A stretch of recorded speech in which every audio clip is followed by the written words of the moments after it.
He did get a couple in the previous campaign.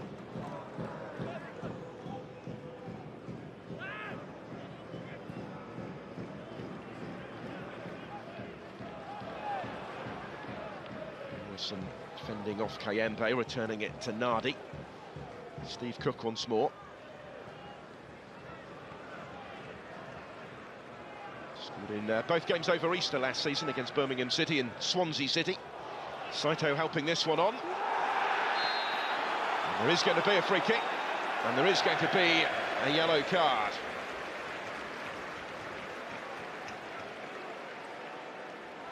A long discussion that followed between Andrew Kitchen and Ciaralta, who went sliding across and caught Kieran Morgan. Got a bit of the ball as well, which is the point that he was making. Wasn't completely in control of the challenge, and he has gone into the book as a result of that.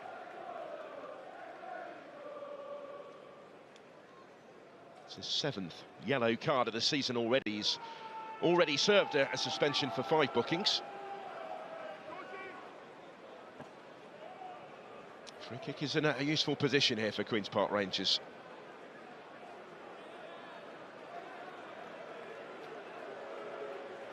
So it has a useful angle. If he does decide to take this on, it's more likely maybe that they'll look to play it up to the edge of the penalty area. And Madsen assuming the responsibility for doing that.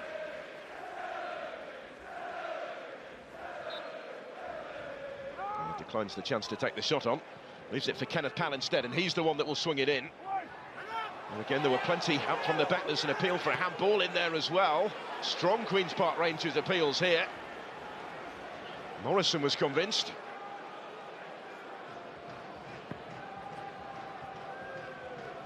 Porteous was the player in question.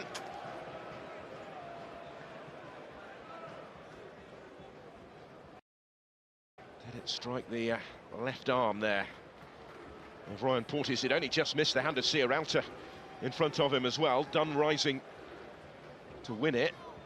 Oh yeah, it did strike the arm, no doubt about that. Not enough intense, and still danger as that was flicked on. There's Ciaralta on the line.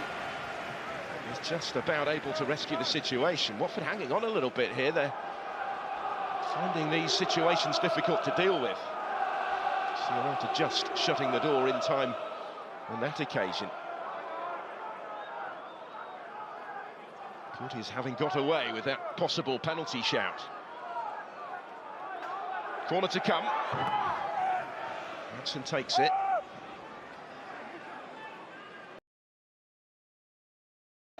Kieran Morgan will reach it. Morrison to Smith. Madsen. Good spell this for QPR. Away by Ciaralta, and then more decisively by Matty Pollock. But Kenneth Pal in position to win possession back for his side.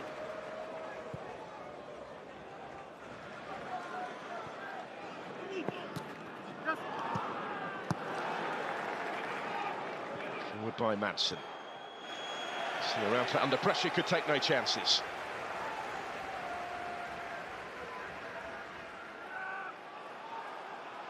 Madsen in a pocket of space. Smith in support. He's the one that tries to provide the cross, but whipped it only onto the roof of the net.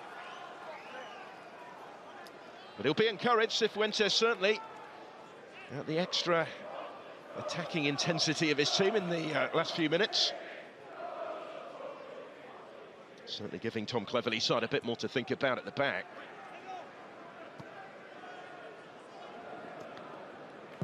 Did strike the arm of Ryan Porteous, but of course it's not the only factor when considering whether it should be a penalty. At the other end, it's with Chakvetadze. He's done well. Leaves it for Bayo. Back for Chakvetadze. QPR have got players back now as a result of the time that they've taken, but they still have it here, the Hornets. Chakvetadze again. Luza to Larouci. The one that tries to deliver the cross. It actually came off Dunn. So it's spin up in the air, gathered by Nardi, released quickly. A decent distance on that, up towards Jansella, the only target that he had to aim for. So they're trying to make it stick up against Sissoko.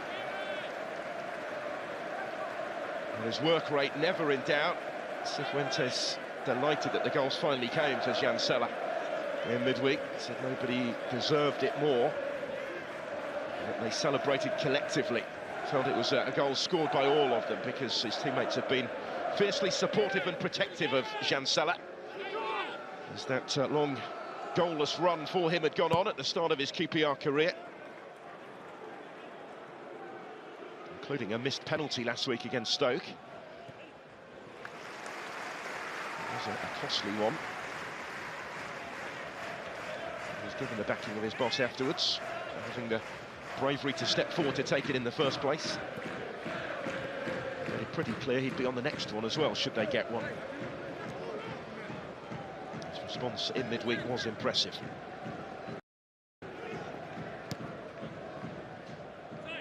The second goal that settled it came right at the end in stoppage time when they were hanging on to that slender 1-0 lead. Cardiff pushing players forward. They were caught out on the counter with a clinical finish from Sella.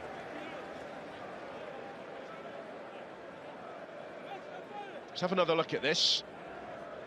Was there a movement of arm to ball by Porteous? You could argue there was, looking at that.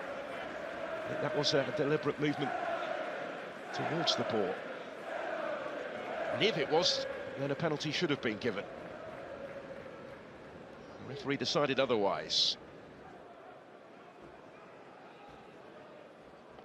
So a major moment in the match so far, as we head for the final 5 of the first half. Queen's Park Rangers free kick to come.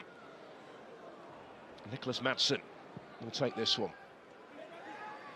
Again, looking for Dunn. Could also come forward, comes all the way through here, and then surely no, it's over the top. It's another glaring miss, this time from Morrison.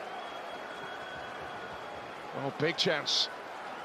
There are a couple of big chances in here, actually, for QPR. This was the first of them. Goalkeeper got something on that. Well struck by Sella, good save by Beckman. But there wouldn't have been anything that he could have done had that one been kept on the target by Liam Morrison. Well won by Jimmy Dunn. We said that before in this first half. Sella struck it sweetly, and Morrison should have scored.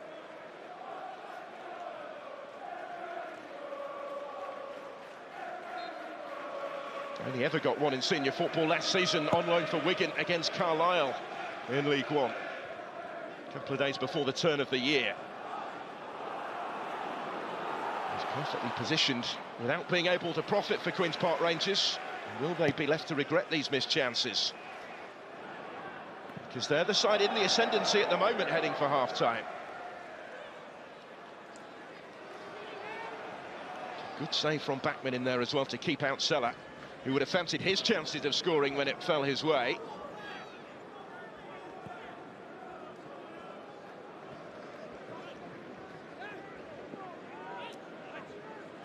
This is Porteous. Watford dominant in possession for long spells in the first half. Have been anything but in the last 5 or 10 minutes or so. There's been a role reversal, really, in that respect. For that, Rangers deserve credit. But they've not yet been able to reap their reward. Food for thought, certainly, for Tom Cleverley at this stage.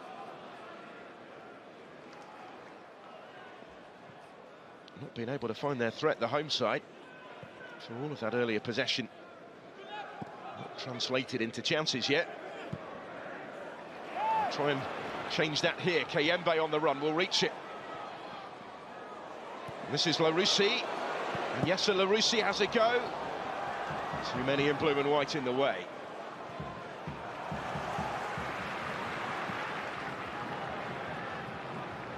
Sella is going to reach this. He has support arriving in the middle now. Jansella taking on Ciarauta. Came off Porteous. Larouci will reach it first for Watford, who are being pinned back again. Out by Matty Pollock this time. Kenneth Paul is underneath it.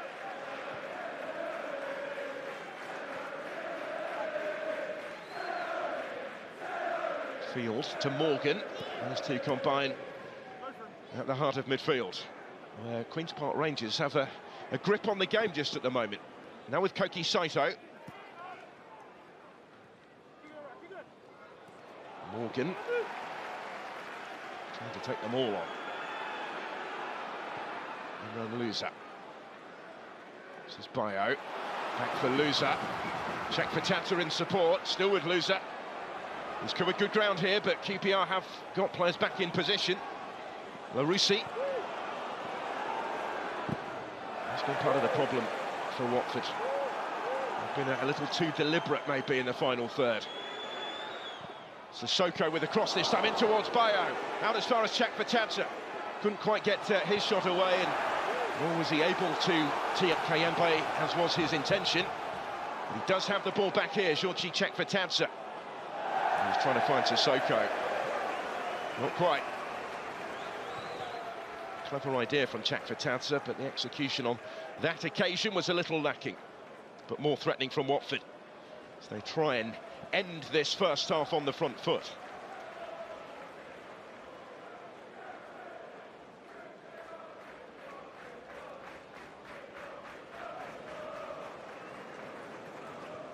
So far, though, they have, at times in the final third, just taken a bit too long. Played one pass too many, maybe, and enabled Queen's Park Rangers to get bodies back behind the ball again, which they've done well to keep the home side at bay.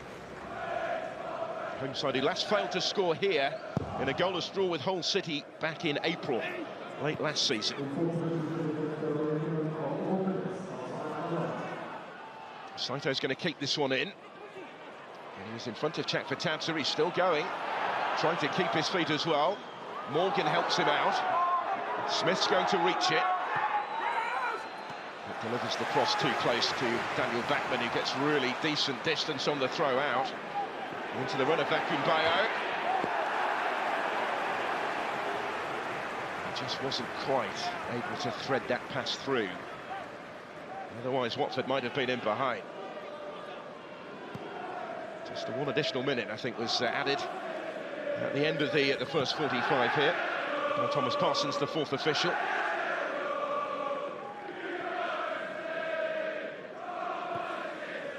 Followed by Luza. In towards the run of Kayembe. He's reached it ahead of Cook. Can't quite make anything of it, but Ryan Andrews will reach this and try and return it. Not threateningly as it turned out, though, from the midweek match winner.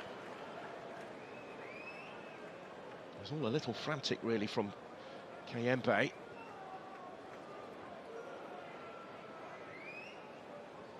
haven't quite been able to find that moment of quality in front of goal, Watford, in the first half.